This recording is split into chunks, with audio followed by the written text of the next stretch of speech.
What's up, guys? So today's Marvel deep dive is for Guardians of the Galaxy Volume 3. This one has potentially the most information about all of the unconfirmed films and characters and the like, purely because of how far along development it was before James Gunn got fired and rehired as writer-director. So we're going to sort of walk through everything we know about this film, as well as some theories, and then I have some questions for you guys at the end as well. So let's get straight into it.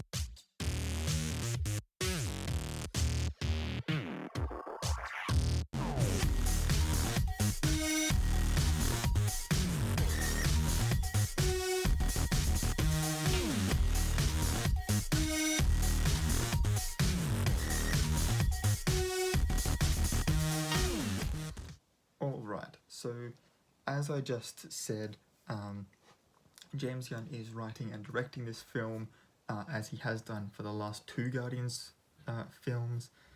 The way he writes this is by picking his playlist first, because these films are very well known for their playlist of licensed songs.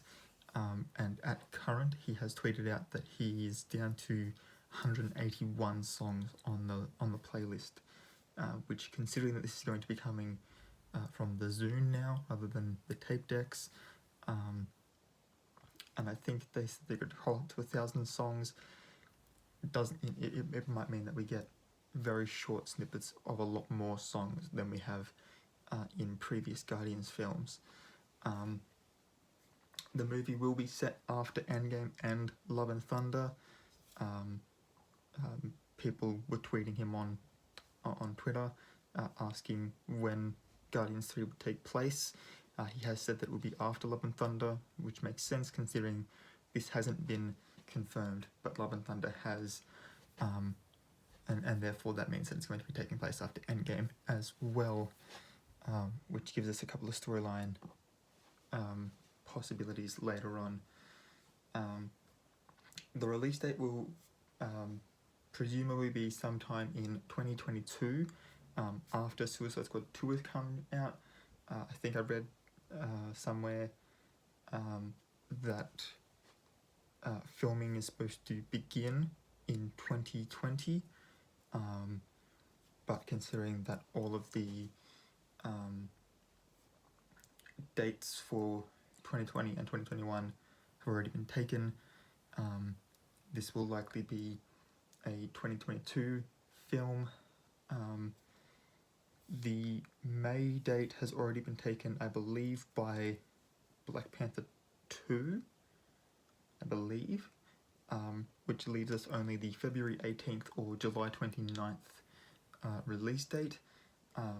Some would argue that the July 29th makes more sense considering that the other films have been the May-July release dates of their respective years, but I would argue that that means that the February one makes more sense, because then we'll have had a February, a May, and a July, which have been the 3 months Marvel has been releasing films for the last couple of years. Not only that, but with Love and Thunder being the last film before that, it makes sense to sort of continue that storyline, as well as the fact that this film was supposed to be in earlier Phase 4, and it's now going to be pushed back into potentially early Phase 5. So the February one for me makes more sense, but again, that remains to be seen. We do know that it will not be titled as Guardians of the Galaxy, despite the fact that Chris Hemsworth's Thor is very likely to appear in it. As far as cast and characters go, all of our favourite misfits are back. So we've got Rocket, voiced by Bradley Cooper, and Nebula, played by Karen Gillan, both of whom were the only ones to survive the snap. Then we've got obviously Star-Lord, played by Chris Pratt, Drax by Dave Bautista, Groot voiced by Vin Diesel, and Mantis by Pom Klementieff have all come back because of Hulk's snap. Zoe Saldana's Gamora has come back because of the time meddling in Endgame, so she now doesn't have the same history with everybody that she did before Infinity War, and so Zoe Saldana has said that she's interested in portraying a bad Gamora, which could be pretty cool to see. Kraglin will probably reappear. One of the post-credit scenes for Volume 2 is him wearing Yondu's fin and whistling to try and control the Yucca Arrow, to not great results, but considering the gap and assuming he survived the snap as well, that during that time he could have perfected his control over the Yucca Arrow. So it'd be cool to see Kraglin step up as this legacy character for Yondu as well. James Gunn has said that he wants Aisha back, Elizabeth Debicki's character, which potentially also means that we might get Adam Warlock as well, with her wanting to set him after the Guardians for their crimes against the Sovereign. We'll probably also get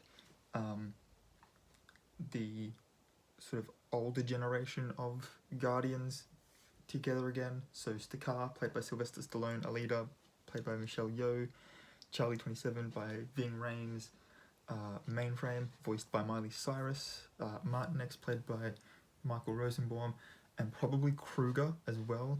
He doesn't have a voice, he's a mute for the most part, and being that he is sort of serpentine from the waist down, he doesn't really need an actor. He can just have a stunt guy walking around in one of those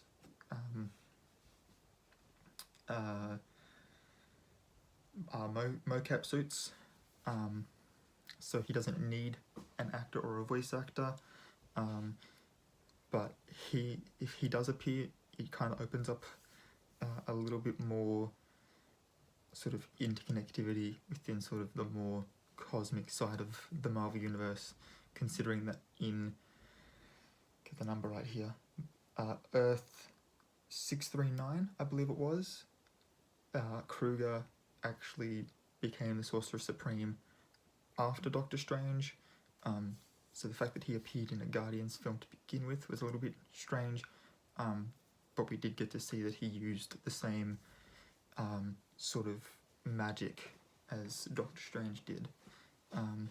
Characters we are likely to get, or that have been talked about a lot as fan favourites to appear in this film, and therefore would open up some of the storylines that this film could go into. Moondragon, who in the MCU is Chimeria, the daughter of Drax. In the comics, it's Heather Douglas, daughter of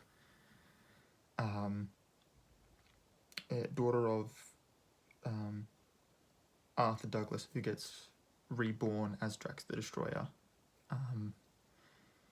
by Thanos' father to be able to take on Thanos. That's why he is resurrected as this ultimate killing machine, is to try and stop Thanos. And then it's ironic that the one that ends up looking after and raising Heather Douglas, aka Moondragon, is also Thanos' father.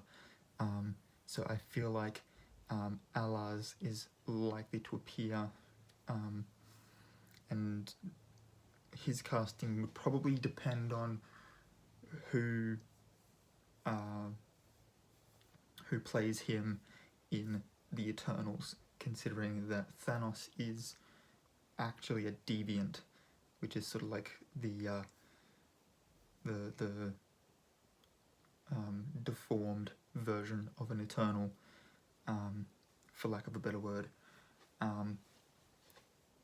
So yeah, so the planet Titan and stuff is actually the Eternals' homeworld, and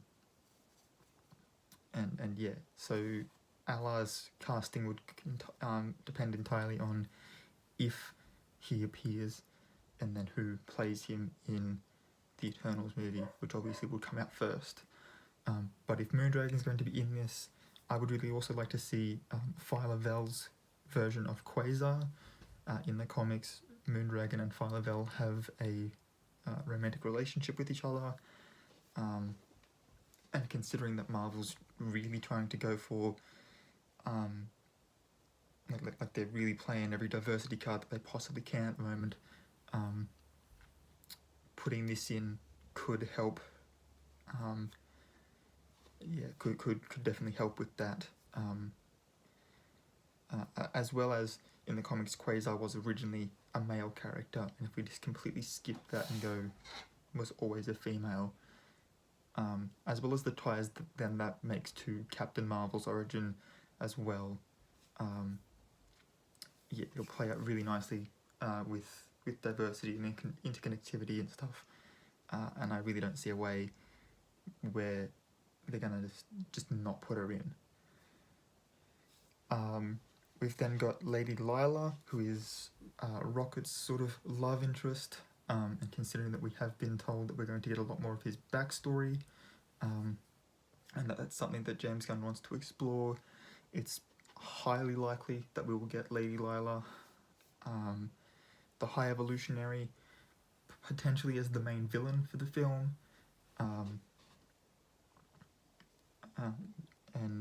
so he would be the one that experimented on Rocket and gave him the cybernetic enhancements, and I have a theory for why that is. I'll get to that in a second. A character that has a sort of a question mark next to his name is Nova. Obviously, the Nova Corps was set up in the first Guardians film, completely destroyed in passing to the Guardians by Thor, actually, in Infinity War, when he was trying to get them to take him to Nidavellir. So it's entirely likely that in that time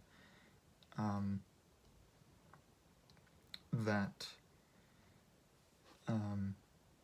Roman Day was able to escape carrying the Zendarian world mine with him to be able to sort of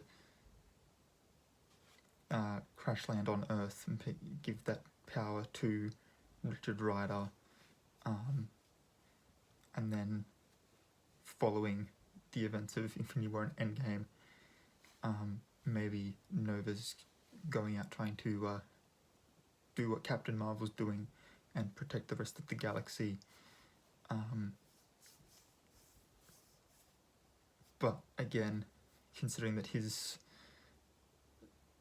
MCU story, along with following how the comic books have gone, therefore relates very closely to Thanos, I see it being more, the Eternals movie being more of an indication of if and when Nova will actually appear. Storyline lines that I have seen. This thing keeps beeping on my arm and it's annoying. So storylines that are very likely to take place in this, assuming that some, if not all of those characters do appear. We will have Nebula and Star-Lord creating a closer bond with each other as they both help each other look for Gamora, remembering that she is the 2014 version. She'll likely be more of a villain character in the same way that she was the very beginning of the first Guardians film, and just sort of exploring what that version of the character would have been like if she hadn't had to put aside her differences to save Xandar. Drax will reconnect with his daughter, find out that she is alive, and that'll give us a whole heap of really cool avenues to explore, as well as I've said, the entirety of Rocket's backstory, which I feel like both Rocket's backstory and Drax's story will tie together closely. They were the two, other than Groot, who can't really say that much, and therefore you can't really tell a lot of story with him, because with only 3 words you can't really explore too much sort of character depth. But with those two aside, Drax and Rocket, who have been there from the beginning, have the most unexplored backstories. And then you take the one scene from Guardians Volume 1 where Drax mentions that he recognises the creature that Rocket is, and that its flesh is delicious, means that he probably lived on the same planet as the planet Rocket came from, which therefore in all likelihood means that if we're going to get Half-World at all, it's going to be Drax's home planet, as well as sort of New Titan, where allies and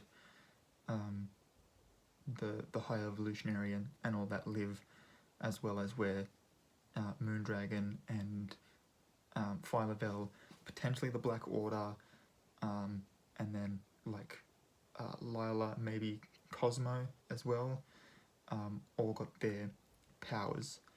And if that's the case, this is setting up to be a really cool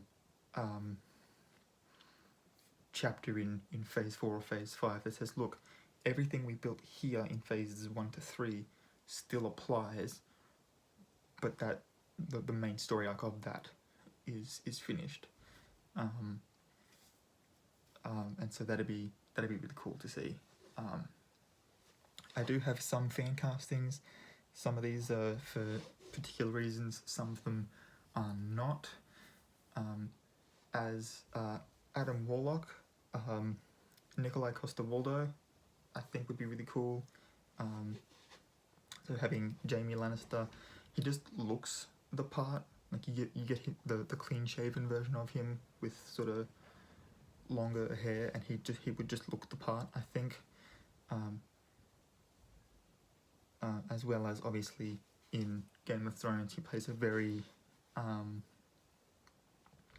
conflicted character, and I feel like Adam Warlock would have that going for him in the MCU as well, with wanting to fulfill his duty that the Sovereign have given him as part of the Sovereign Society, while also at the same time coming to understand that even though the Sovereign view themselves as genetically perfect, they're imperfect in other ways, and it's that imperfections that make life meaningful or whatever. Kind of like he'd basically be the Sovereign's vision, and be wanting to preserve life, sort of thing. So he'd be wanting to take out the Guardians but also preserve life, and considering that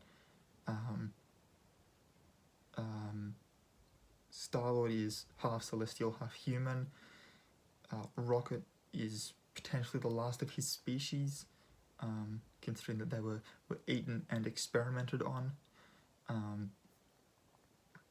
Gamora is potentially the last of her. Well, we know that she's not the last of her people, but she's sort of the peak of what they can be. They might end up exploring that Drax is actually a resurrected human and go into that because comic side of things, but all of those characters have a very unique thing about them that makes them who they are.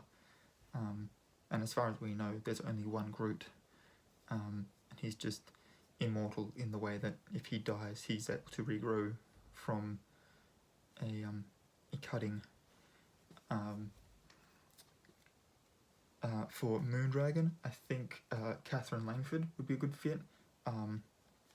So back when we didn't know who she would be playing in Endgame, Moondragon was one of the characters that she was rumoured to be playing, considering we never actually got her version of Morgenstark, who would have only appeared in a Soulstone scene similar to the one where Thanos spoke to younger Gamora. Considering we didn't get that scene, we still therefore haven't actually had Catherine Langford in the MCU, and I don't believe that that scene was ever shot, so therefore it's not actually a deleted scene, which means that she still has a contract with Marvel, and Moondragon was one of the roles she was rumoured to be playing, so putting her in that role I think would be really cool.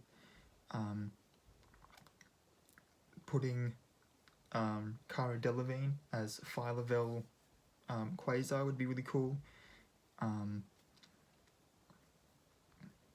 Obviously there's like the whole, she is herself actually, I forget if she's lesbian or bisexual, but I know she's one of them. And obviously the character fits the same, but at the same time, Cara plays very complex characters. So as, and I know she was generally hated on for this, but as Enchantress, she still also had to play June Moon, and looking just at June,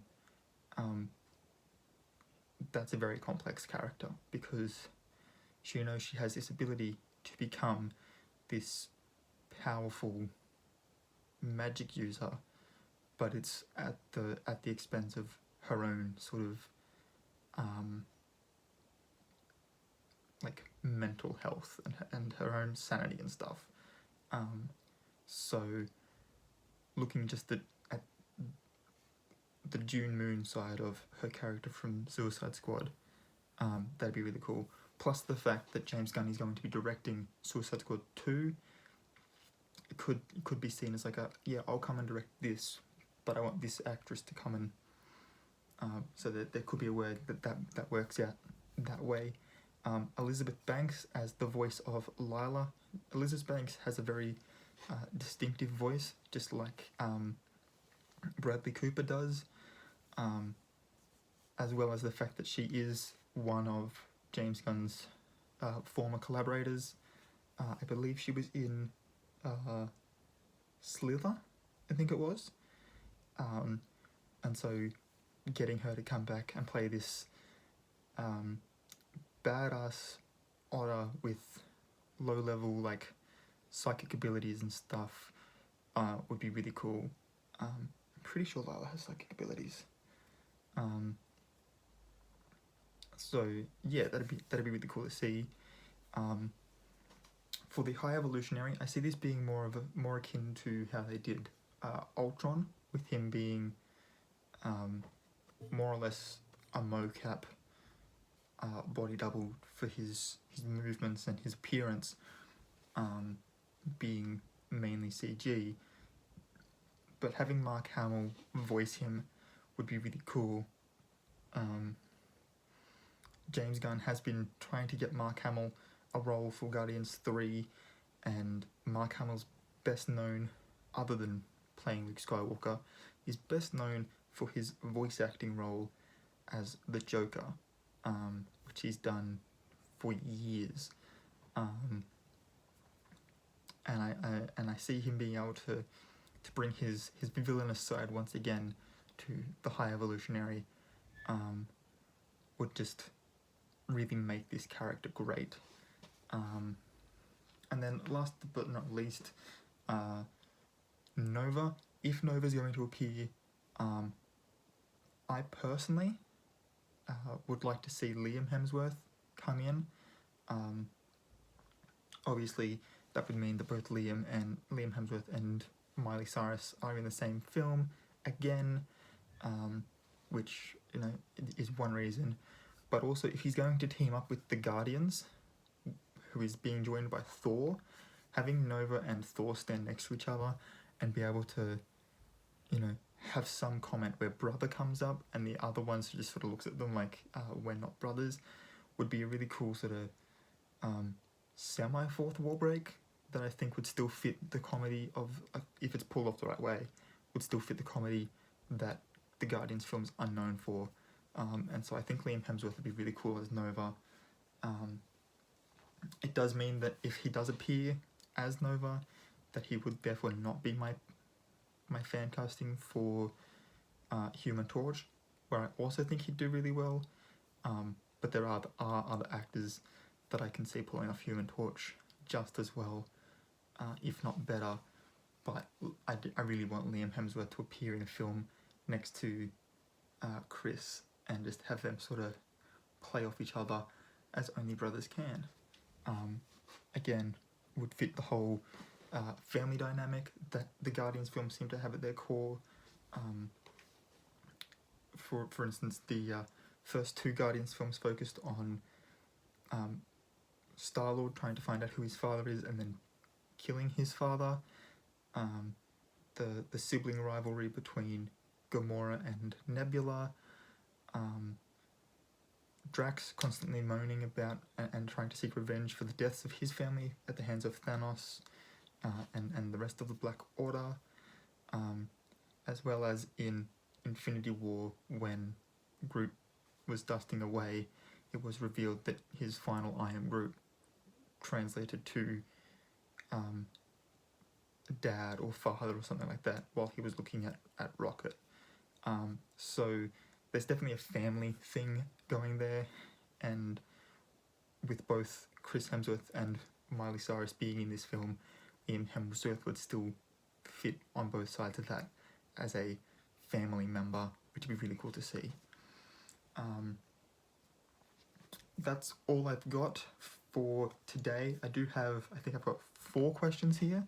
So just like Guardians Volume 2 had 5 post-credit scenes, I've got almost as many questions. So my questions are: would you like to finally get to see Nathan Fillion's Wonder Man in the MCU, even if he doesn't appear in this film? He was set up in Guardians Volume 2, and obviously Wonder Man has a history with other MCU characters, so even if it's not necessarily in this film, would you like to see him finally get to step up and use his ionic powers? Second question is, should Angela make her way into the MCU? And if so, should it be in this? We do know that this film is going to have some beginnings and some endings, with James Gunn even going so far as to saying that after this film, new characters are going to take up the mantle of Guardians of the Galaxy. And so if we do introduce Moondragon and Quasar, Nova, and then we get Angela as well, we will start to see a new team come in, which would be really cool. So should Angela make her MCU debut? And if so, who do you want to play her? Leave those comments in the down below in the comment section. James Gunn has said that he wants Bug to appear, and I mean, I had a look at his abilities a little earlier, and other than the fact that he's from the Microverse, which feels more like an Ant-Man 3 thing to me, exploring the Microverse and expanding on the Microverse from the people that introduced it to us in the first place.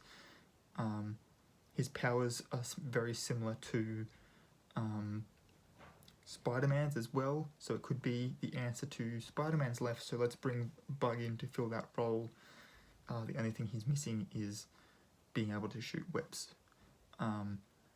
So getting Bug and the Micronauts, should that happen, and if so, should that be Guardians 3 or Ant-Man 3, if he's going to appear at all?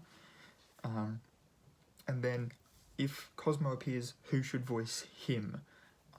I think it should be James Arnold Taylor, who actually voices him in the cartoon. That'd be a really cool nod to other Marvel properties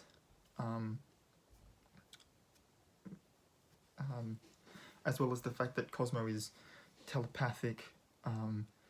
He's the head of security of Nowhere, which would now, because of the Infinity Saga, would now need a new head of security. So if Cosmo does appear, who should voice him? And if not James Arnold Taylor, as I've said, leave your comments down below.